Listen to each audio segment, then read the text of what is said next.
every teenager, every young person has to get involved in national service because it teaches them how to serve their nation.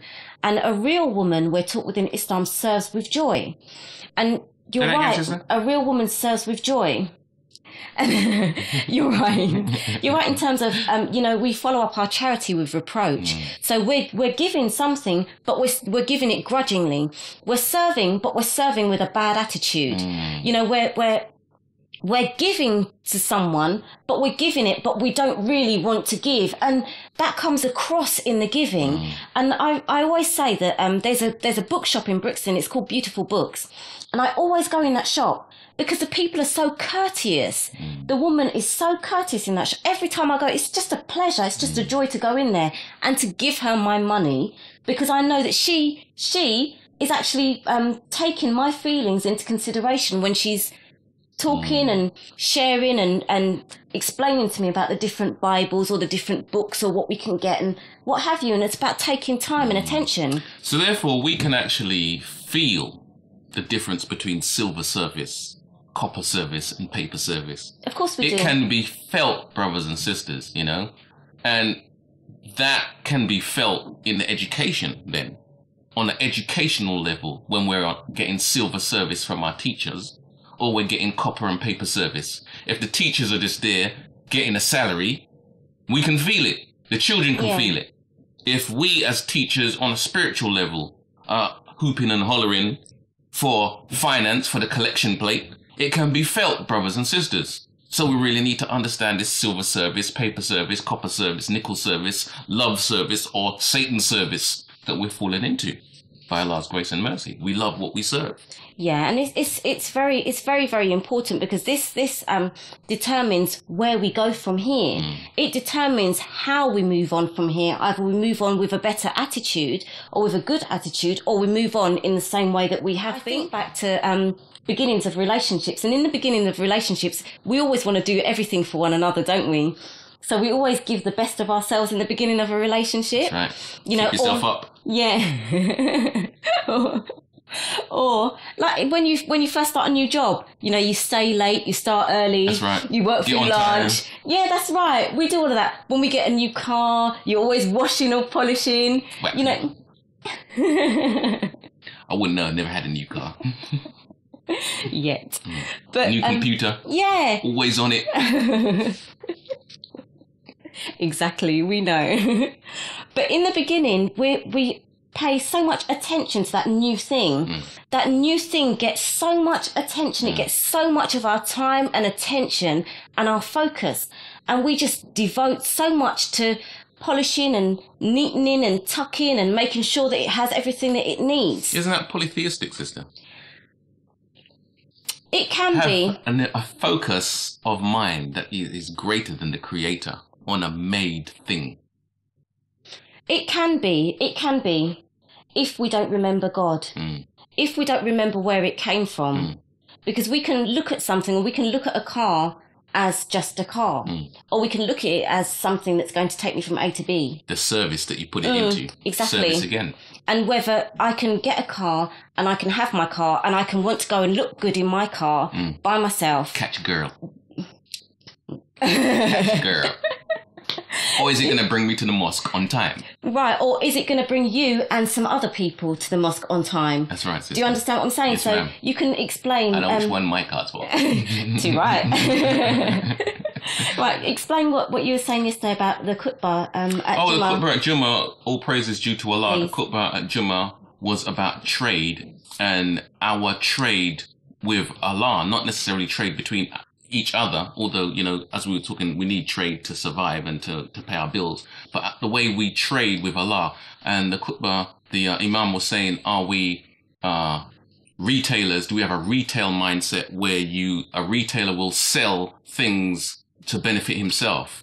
Do we have a retail mindset in the sense that we will do our prayers and that we will give in charity and it will benefit me as a Muslim? I will remember Allah and I'll do good to others and it'll be good for me. Or do we have a wholesaler's mindset where the wholesaler will supply the retailer, not just one retailer, but retailers? So a wholesaler is benefiting not just himself, but the community and the nation. So do we have a wholesaler's mindset in the way that we relate with our God, our Allah, and our environment in our community? We need a wholesaler's mindset. I mean, retailer gets the benefit, but the wholesaler is on a whole nother level of benefit from Allah God. So it was just a very interesting way of looking at trade, because we don't tend to look at trade with Allah. We look at trade as something that we do between our one another. And it also reminded me of a lecture that Minister Hillary gave in our mosque, where he spoke about rejoicing in our bargain that we have made with Allah, because Allah has bought from ourselves. He's bought from us ourselves and our property. And in return, he's given us the garden. He's given us life everlasting. He's given us such an elevated life. So in truth, when we see ourselves as giving up things, we're not actually giving up anything, because what we gain in return is so much more greater. What we gain as men in return when we marry our wives and we stand up as the head of our households and we bow down to Allah, the Most High, and receive what he's given us, that kind of trade, brothers and sisters, just elevates us onto a high, onto that mountain that we talked about in the beginning. So by Allah's grace and mercy, the retailer, the wholesaler, we need to look at ourselves. We need to get involved, get ourselves in gear and, move, because Allah's word moves in human beings. And it's so beautiful, brothers and sisters, because we always say that we want something radical, or we want to see something radical, but it's not necessarily anything radical. It's about each of us as individuals within a family, each of us taking our place within the family.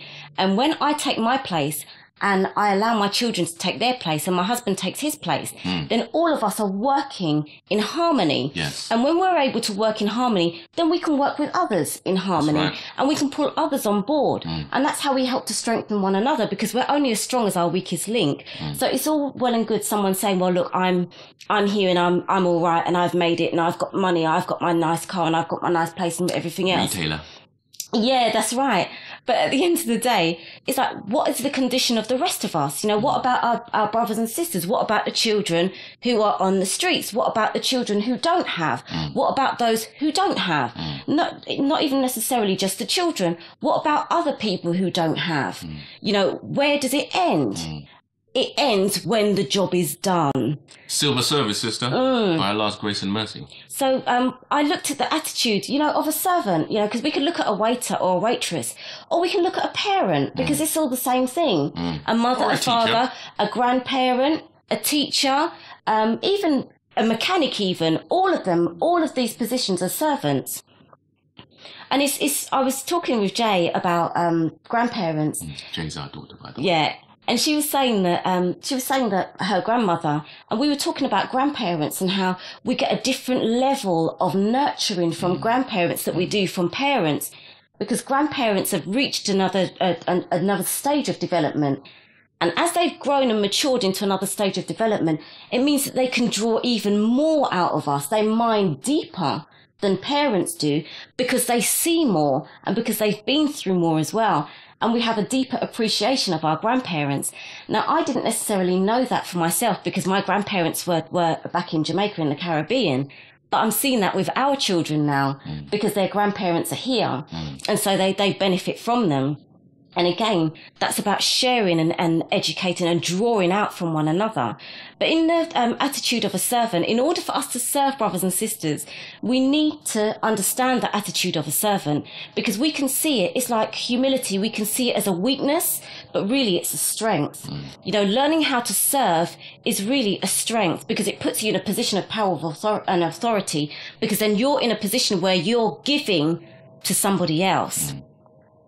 Now, one of the attitudes of a servant is being willing to serve.